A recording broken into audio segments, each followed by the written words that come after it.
Ahora presentamos, con un alto contenido para la más exigente teleaudiencia, nuestro acostumbrado comentario editorial, en la voz de Ramón de Luna. Me ha llamado mucho la atención un video que vi del boricua René Pérez, donde él dice que América no debe ser un nombre para un país, sino para todo el continente americano. He titulado mi comentario de hoy: de Canadá a Patagonia es América.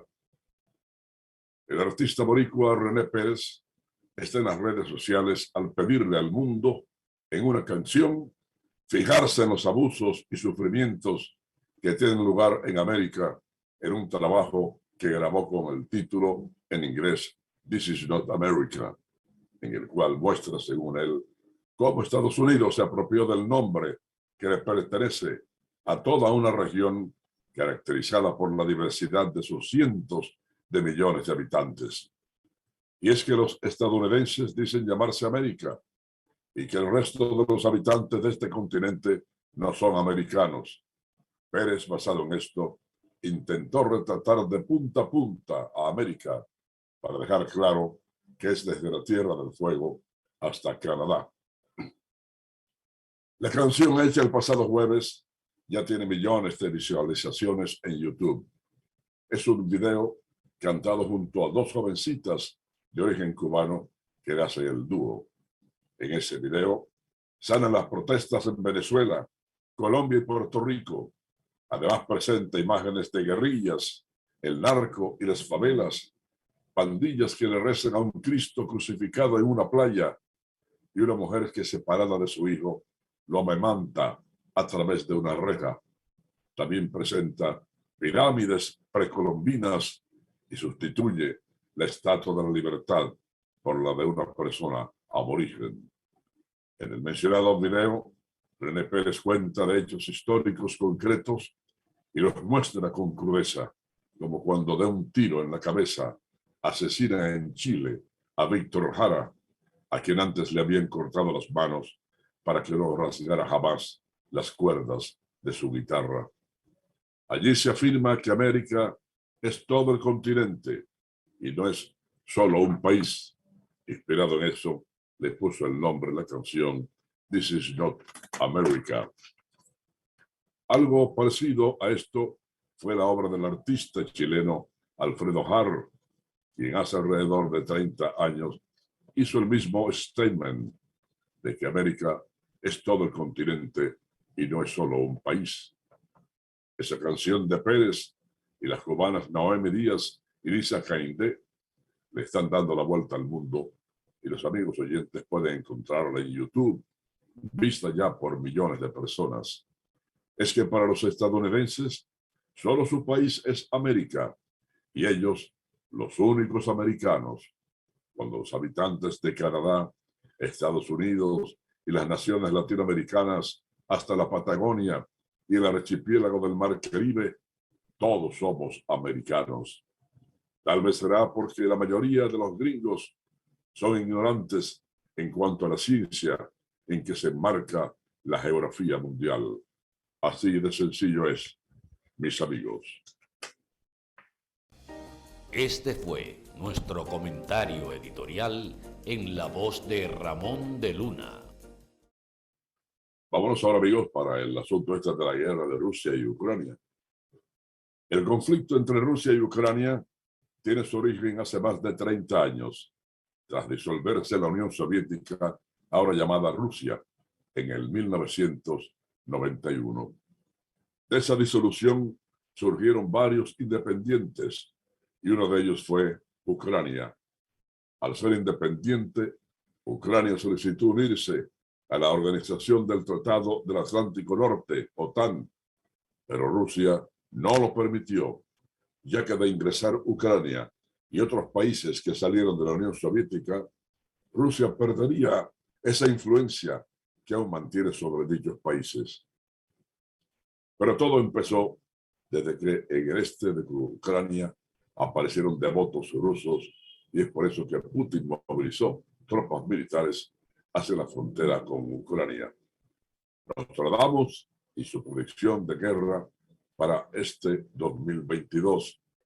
Es importante tomar en cuenta que Nostradamus, el médico y vidente francés, escribió en el 1555 el libro Les Prophéties, las profetías, en el cual se conocieron varias profecías que ya se han cumplido, y una de ellas es la de una tercera guerra mundial que se avecina y probablemente sea este año.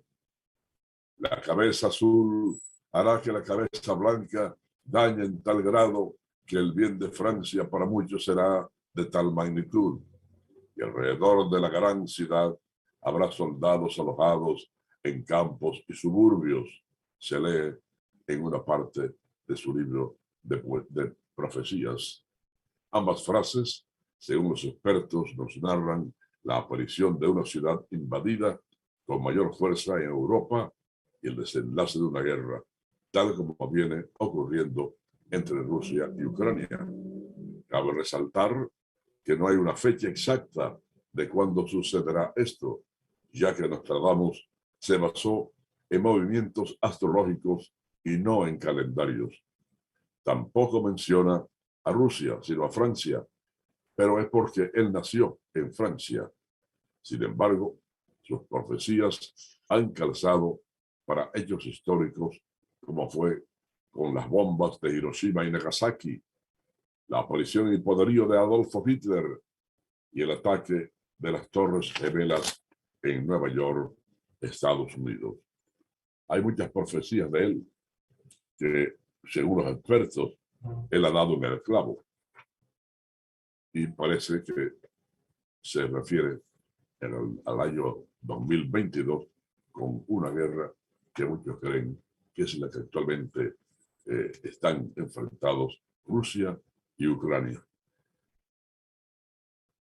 Y amigos, y siguiendo con el mismo tema, el secretario general de la ONU, Antonio Guterres, advirtió ayer martes a Rusia que le va a ser imposible hacerse con el control de toda Ucrania y urgió a Moscú a detener los ataques y negociar la paz. Guterres, en declaraciones a los periodistas, destacó que hay progreso diplomático en varios asuntos claves del conflicto que debe ser suficiente para que se declare ahora mismo un cese de las hostilidades y se avance a una negociación seria.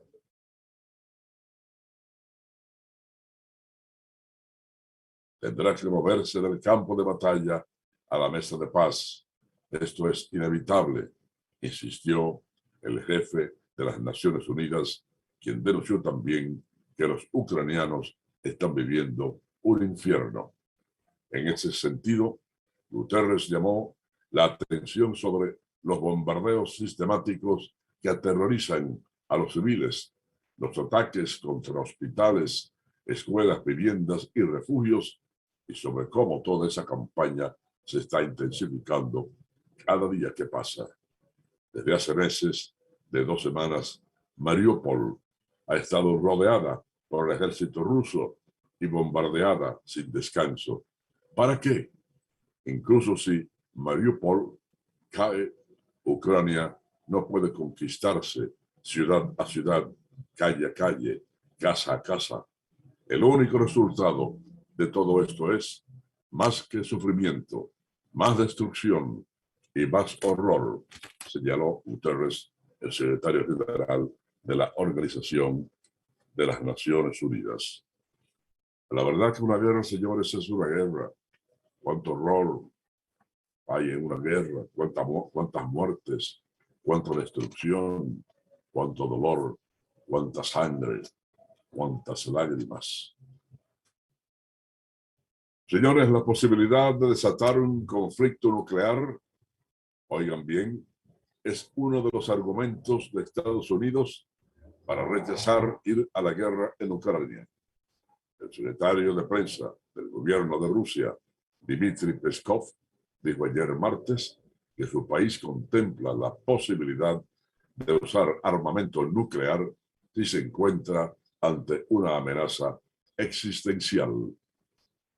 En una entrevista con el canal norteamericano CNN, Peskov respondió que si se da una amenaza existencial, entonces podría ser, al ser preguntado bajo qué circunstancia el Kremlin usaría su potencial nuclear.